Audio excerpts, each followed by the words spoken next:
আমরা দেশের সরকার, আমরা মা বাবা, আমরা কর্তৃপক্ষ। সামনে এরকম ভয়াবহ আরো বড় বড় জাতি বিনাশী ঘটনা আসতেছে, সিরিজ ঘটনা আসতেছে। এটা ভাবার কোনো উপায় নেই, কোনো কারণ নাই যে আমি তো বেঁচে যাব না। একটা বিল্ডিংও দাঁড়ানো থাকবে কিনা আমার বিশ্বাস হয় না।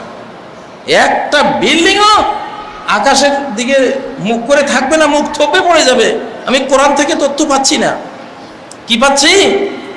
সূরা বনী ইসরাঈলের 58 নম্বর আয়াত, ওয়া ইন মিন ক্বরিয়াতিন, এমন কোন শহর নগর বন্দর জনপদ নাই, ইল্লা নাহনু মুহলিকুহা ক্বাবলা ইয়াউমিল কিয়ামা, কিয়ামতের আগে শেষ জামানা যখন শুরু হবে ওই জামানায় সবগুলো জনপদকে ধুলায় মিশিয়ে দেব, মাটিতে মিশিয়ে দেব,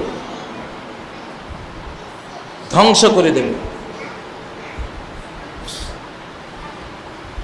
অধিকাংশ বিল্ডিংয়ে যারা থাকে অপরাধ করে, বড় বড় আকাশচুম্বী বিল্ডিংগুলিতে দেখেন কত অনৈতিক কাজ, কত জিনা ব্যভিচার, ডাক ঢোল ডার্ক ওয়েব নিয়ে চলে ওরা। ওদের চরিত্র, ওদের মহিলাগুলি অধিকাংশ বের হয় দেখেন এরকম একটা মালউন অভিশপ্ত মহিলা কোনো ঘরে থাকলে, কোনো বিল্ডিংয়ে থাকলে কারো নিরাপত্তা নাই। এলআনুহুন্না, যেই মহিলারা পুরুষালী পোশাক ড্রেস পরে, এলআনুহুন্না, দেখলে একটা লানত দাও।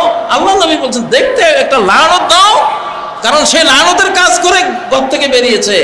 ফাইন্নাহুন্না মালউনাত, এগুলি মালউন, অভিশপ্ত, অভিশপ্ত এগুলো। পুরুষের দেশ নিতে হবে কেন তোমার? পুরুষ কি মরে গেছে সবাই?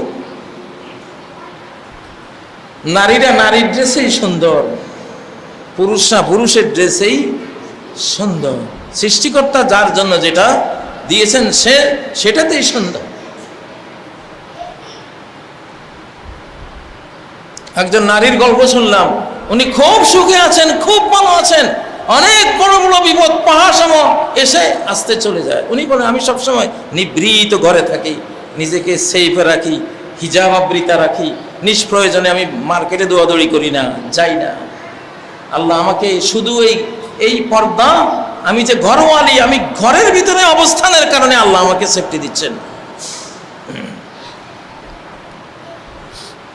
আমাদের মেয়েদের অবস্থাটা কি? এরা কোত্থেকে বাইর হয়? মুসলমানের ঘর থেকে বের হয় না। সিনফানি মিন উম্মতি মিন আহলিন নার,